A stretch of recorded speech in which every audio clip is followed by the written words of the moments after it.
this question of, what we learn and repertoire that is on curricula and this kind of thing, which we did talk about. And it would be interesting for you to then, if we can go full circle, and let's say if you were starting out again, what things do you think might help you to identify, when you said about you being part of Chineke and feeling like, for, was it the first time that you were kind of safe? Did you Yeah. say?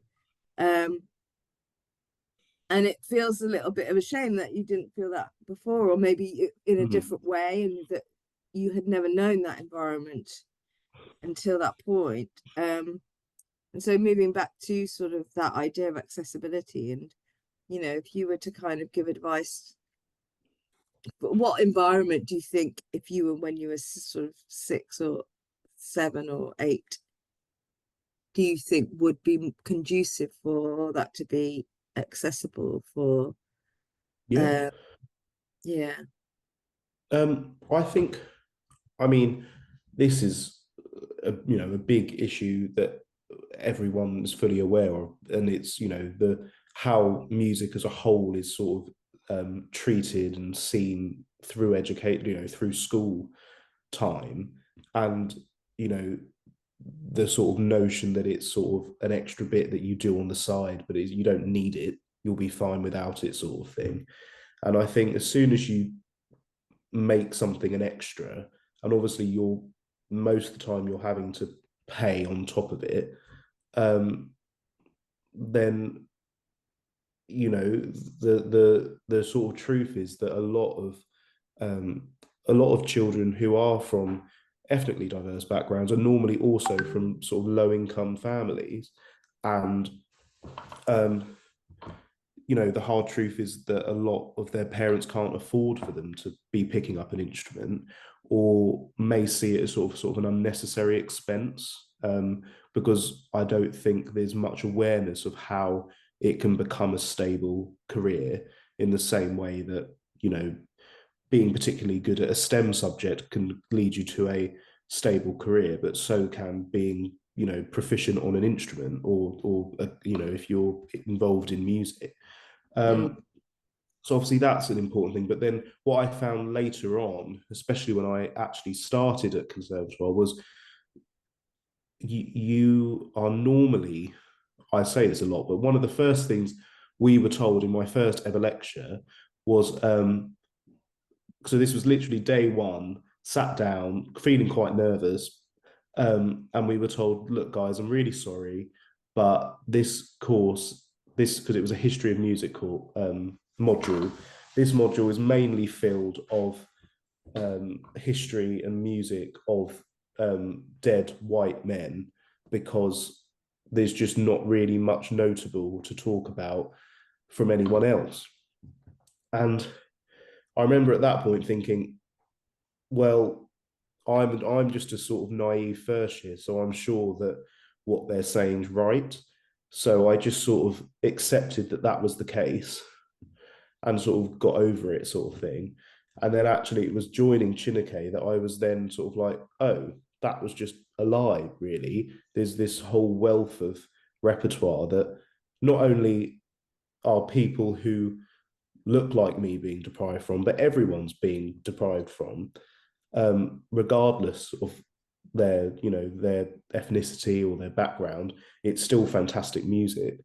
So I think I would have really liked my curriculum throughout, all the way through school and conservatoire, to have treated all music as it being on the same level as all other music, instead of it sort of being treated as like a, world music is a good way of teaching you how to bang a drum, but we're not actually going to teach you the history behind it, or why you know it's actually a really interesting sort of genre.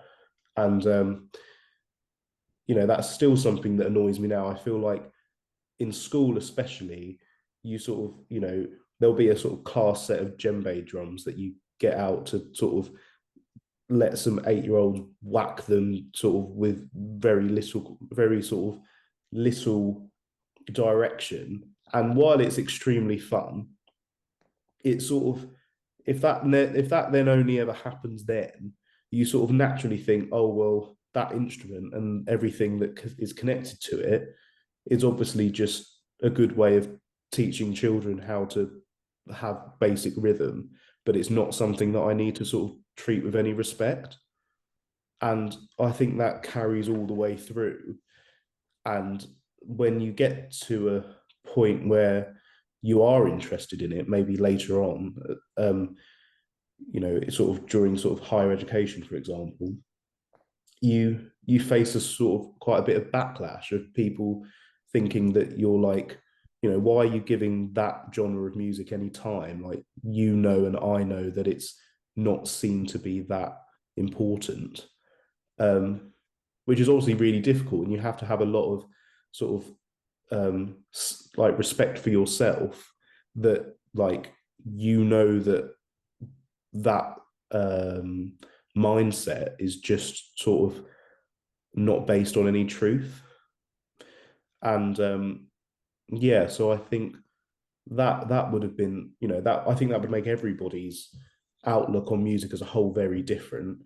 And I'd say the last thing, and it's just the most practical thing, I think, is just having somewhere where you can find resources and pieces. For example, when I remember in my sort of early years at conservatoire trying, knowing I wanted to play a piece in my final recital by a composer of color, but not having any idea where to go because the library didn't have any of them in stock. And buying music's very expensive, so sort of knowing what's good and what isn't so good, and just having a sort of just a list really of play of a list of repertoire, so that it's just easy to find, and not and that's something that will help everybody. It's just having that sort of basic catalogue of repertoire, and it being sort of able for people to add to as they make their own discoveries, so that other people can find it later on. And like a living archive that keeps evolving. Mm, Mm. yeah, 100%.